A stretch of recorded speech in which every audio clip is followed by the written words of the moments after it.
Pregnancy టైంలో ఎటువంటి food తీసుకోవాలి? సో దట్ బేబీ మనకి హెల్తీగా డెలివర్ అవ్వాలి అంటే? And healthy pregnant lady self కూడా, అంటే హ్మ్. తను హెల్తీ కూడా ఉండడం ఇంపార్టెంట్. అవును. సో క్రేవింగ్స్ కంట్రోల్ చేసుకోండి అని చెప్తాను తప్పించి అసలు జంక్ తినొద్దు అని మాత్రం చెప్తే ఎవరు వినరు. సో మార్నింగ్ లేవగానే చాలా మంది నైట్ షిఫ్ట్ చేసేసి 11కి 12కి లేస్తారు మేడం. అత్తయ్య కానీ వాళ్ళ హస్బెండ్ కానీ నాకు చేసే కంప్లైంట్ ఇదే. 11కి లేస్తుంది మేడం, ఏం తినదు 11 వరకు అనేసి. సో అలా కాదు, మీరు ఏ షిఫ్ట్ చేసినా ఏది చేసినా బై 9-9:30 కల్లా ఒక చిన్న మీల్ కానీ చిన్న టిఫిన్ లాంటిది, లైక్ ఫర్ ఎగ్జాంపుల్ మార్నింగ్ లేవగానే ఒక cup of dry fruits like 3-4 బాదం, ఒక 2 పిస్తా, ఒక 2 వాల్నట్స్ ఇలాంటివి చక్కగా సోక్ చేసేసుకొని, మీరు మిల్క్ కావాలంటే ఒక షేక్ లాగా చేసేసుకోండి, లేదా ఒట్టివి, లేదా ఒక బాయిల్డ్ ఎగ్. ఇది లైక్ ఎర్లీ బ్రేక్ఫాస్ట్ లాగా తినేసి, నార్మల్గా మీరు రొటీన్ ఏ బ్రేక్ఫాస్ట్ తింటారో ఇడ్లీ, దోస, చపాతీ, పూరి, ఇవి హ్యాపీగా 1 or 2 లిమిట్ కొంచెం పెట్టుకొని తినేసేయచ్చు. వెరాజ్ డయాబెటీస్ ఉన్న వాళ్ళకి కంప్లీట్గా చార్ట్ ఇస్తాం మేము. అంటే ఇడ్లీ తిన్నా 1 or 2 ఆయిల్ ఫుడ్స్ తినకూడదు. అండ్ ఎక్సెస్ వామిటింగ్స్ ఉన్న వాళ్ళు కంపల్సరీ ఆయిల్ ఫుడ్స్ అవాయిడ్ చేయండి. సో ఇప్పుడు నేను చెప్పే డైట్ చార్ట్ అందరికీ వర్తిస్తుంది అని కాదు, బట్ ఏం తినాలి అనేది మాత్రం నేను చెప్పగలను.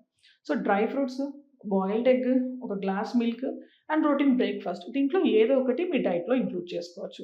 ఇంకా హెల్దీగా కావాలి అంటే you can add some oats or గోధుమ రవ్వ లాంటిది, ఇలాంటివి మీ బ్రేక్ఫాస్ట్లో.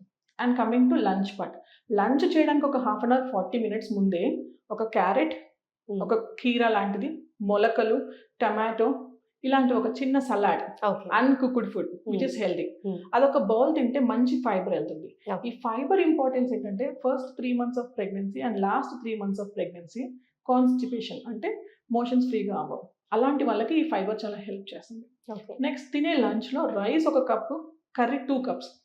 సో కర్రీ క్వాంటిటీ అంటే వెజిటేబుల్స్, లీఫీ వెజిటేబుల్స్ ఎక్కువగా తీసుకోవడం వల్ల ఏంటంటే వాళ్ళకి హెల్తీగా ఉంటుంది. అండ్ ఒక కప్పు పెరుగు తింటే, ఒక బాయిల్డ్ ఎగ్ మార్నింగ్ స్కిప్ చేస్తే ఆఫ్టర్నూన్, లేదా ఒక చిన్న 100 grams పన్నీర్, లేదా చెనా, రాజ్మా ఇట్లాంటివి. అండ్ ఈవినింగ్ ఒక ఫ్రూట్ కానీ, లేదా ఏదైనా చిన్న పోహా లాంటిది, లేదా హోమ్ మేడ్ స్నాక్స్ ఏమన్నా ఉంటే అవి. బట్ కన్సిడరింగ్ స్పైసెస్ ఉండొద్దు, ఆయిల్ ఉండకూడదు, ఎక్కువ స్వీట్స్ అండ్ ఎక్కువ సాల్ట్ కంటెంట్ ఫుడ్ అవాయిడ్ చేసింది చాలా better. Night as early as possible 8:30-9 కల్లా డిన్నర్, రైస్ అయితే రైస్, చపాతీస్, పెరుగు ఏదన్నా తీసుకుంటే చాలా బెటర్. దీంతో పాటు మేడం ఫ్రూట్స్ తినొచ్చా? హ్యాపీగా మీ డైట్లో ఫ్రూట్స్ ఇంక్లూడ్ చేసుకోండి, బట్ ఫ్రూట్ని ఫ్రూట్ లానే, దాన్ని మళ్ళీ జ్యూస్ చేసి ఐస్, షుగర్ యాడ్ చేసి వడగట్టేసి that is not good actually. So ఫ్రూట్ని ఫ్రూట్ లాగా హ్యాపీగా ఎంజాయ్ చేసుకోవచ్చు. అంటే ఇప్పుడు ఇవేమీ లేకుండా వితౌట్ షుగర్ రైస్ అలా కాకుండా జ్యూస్ చేసుకొని తాగొచ్చు, బట్ మళ్ళీ దాన్ని స్ట్రెయిన్ చేయకూడదు. అంటే వడగట్టేసి దాంట్లో ఉన్న ఫైబర్ తీసేసి తాగడం వల్ల యూజ్ ఏముండదు.